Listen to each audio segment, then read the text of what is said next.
Hello, this is a short video to give you a couple of examples of how to solve a quadratic equation by taking the square root. Starting with this example problem right here, x squared minus 4 equals 0. So we have a quadratic equation set equal to 0. So just like any other algebraic equation, we're going to start by trying to get that x by itself. So we'll add 4 to both sides. So we have x squared equals 4. So we need to take the square root to both sides, and we end up with the square root of 4. So the square root of x squared equals the square root of 4. But notice how it's both positive and negative. Therefore, x equals 2, or x equals negative 2, because the square root of 4 is 2. So the positive square root of 4 would be 2, and the negative square root of 4 would be negative 2. Why are there two solutions? Well, anytime you put a number in and square it, if it's a negative number, it becomes positive. So if you check both these answers, 2 squared equals 4, and negative 2 squared equals 4. So anytime you take the square root of x squared, you're going to end up with two answers. Again, because anytime you have a negative number and you square it, it becomes positive. So there's our two solutions when it's set equal to 0, so therefore those are our x-intercepts. That's where y equals 0. Our y-intercept is where x equals 0. And so when you set x equal to 0, look over here in the general equation, we're going to get y equals negative 4. So when x equals 0, y is going to be 0 squared minus 4, and so the y-intercept is going to be negative 4. So the y-intercept is going to be at negative 4, and that's also going to be the vertex. So if we graph all the solutions to this equation, we're going to get our y-intercept at negative 4, so that will be down here. Oops, it's not very good. And then we'll have our two roots at negative 2 and positive 2. So when this is just basically showing all the solutions to this equation, so that when x equals 0, y equals negative 4, and when y equals 0, x can be either negative 2 or positive 2. So here's 3 of the solutions. And so then all you need to do is just sort of sketch in what the parabola would look like. You can also, to get that another solution, you can plug in 3. So if x equals 3, then 3 squared is 9. 9 minus 4 is 5. So I know another point is going to be here. And its mirror is going to be over here. It's flipped.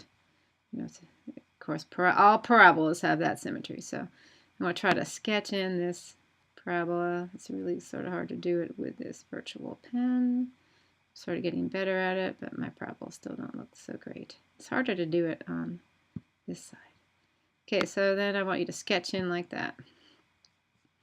You can also show it on the graphing calculator. It gets a sense of what it looks like. So I have x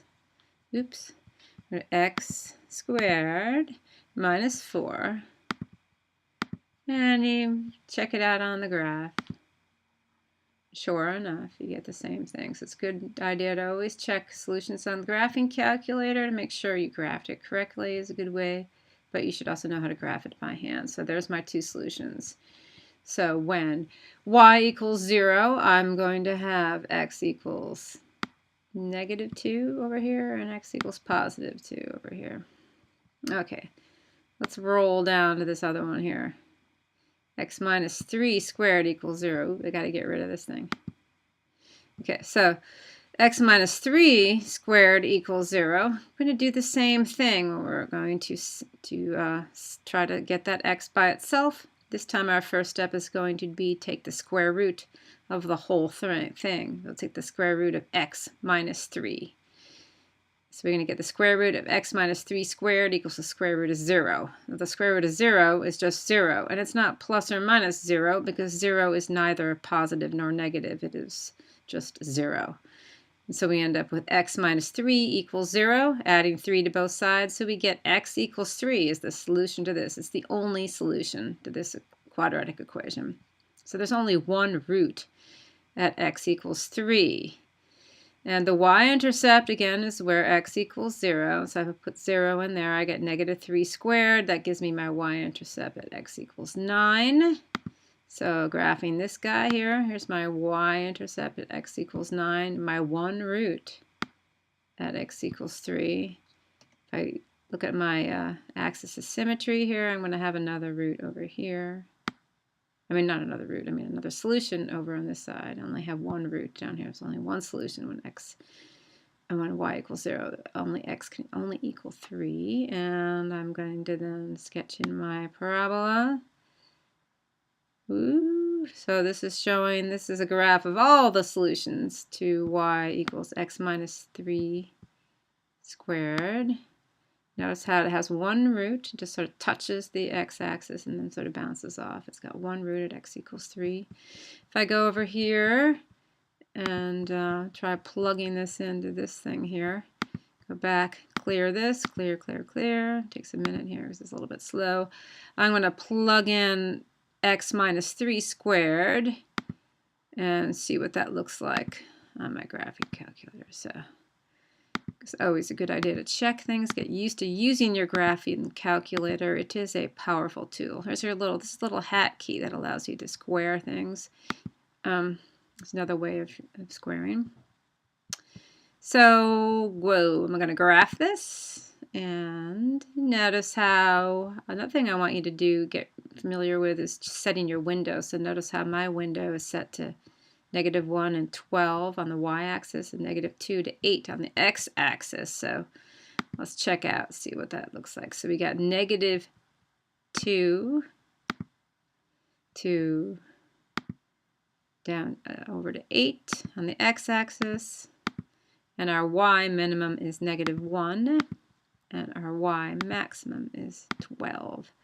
So now when I hit graph, it should look very much like what I'm supposed to be graphing over here.